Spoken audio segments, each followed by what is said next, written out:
Ikalawang Kabanata. Ang kasalan sa Kana. Pagkalipas ng 2 araw, may ginanap na kasalan sa bayan ng Kana na sakop ng Galilea. Naroon ang ina ni Jesus. Inimbita rin si Jesus at ang mga tagasunod niya. Nang maubos ang alak sa handaan, sinabi ng ina ni Jesus sa kanya, "Naubusan sila ng alak." Sumagot si Jesus, "Babae, huwag po ninyo akong pangunahan. Hindi pa po dumarating ang panahon ko." Sinabi ng ina ni Jesus sa mga katulong, "Sundin ninyo ang anumang iutos niya." May 6 na tapayan doon na ginagamit ng mga Hudyo sa ritual nilang paghuhugas. Ang bawat tapayan ay naglalaman ng 20 hanggang 30 galon ng tubig. Sinabi ni Jesus sa mga katulong, "Punuin ninyo ng tubig ang mga tapayan." At pinuno nga nila ang mga ito. Pagkatapos sinabi ni Jesus sa kanila, "Sumalok kayo at dalhin sa namamahala ng handaan." Sumalok nga sila at dinala sa namamahala. Tinikman ng namamahala ang tubig na naging alak.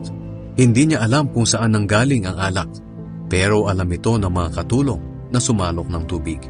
Kaya ipinatawag niya ang lalaking ikinasal at sinabi, "Karaniwan ang pinakamainam na alak muna ang inihahanda, at kapag marami nang nainom ang mga tao, saka naman inilalabas ang ordinaryong alak. Pero iba ka, dahil ngayon mo lang inilabas ang espesyal na alak." Ang nangyaring ito sa Kana, Galilea ay ang unang himala na ginawa ni Jesus. Sa ginawa niyang ito, ipinakita niya ang kanyang kapangyarihan at sumampalataya sa kanya ang mga tagasunod niya. Pagkatapos ng kasalan, pumunta si Jesus sa Capernaum, kasama ang kanyang ina, mga kapatid at mga tagasunod. Nanatili sila roon ng ilang araw. Ang pagmamalasakit ni Jesus sa templo.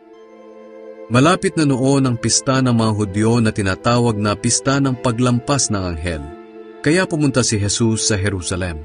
Nakita niya roon sa templo ang mga nagtitinda ng mga baka, tupa at mga kalapati. Nakita rin niya ang mga nagpapalit ng pera ng mga dayuhan sa kanilang mga mesa. Kaya gumawa siya ng panghagupit na lubid at itinaboy niya palabas ng templo ang mga baka at tupa. Ikinalat niya ang mga pera ng mga nagpapalit at itinaob ang mga mesa nila. Sinabi ni Jesus sa mga nagtitinda ng mga kalapati, "Alisin ninyo ang mga iyan. Huwag ninyong gawing palengke ang bahay ng aking ama." Naalala ng mga tagasunod niya ang nakasulat sa kasulatan, "Mapapahamak ako dahil sa pagmamalasakit ko sa bahay ninyo."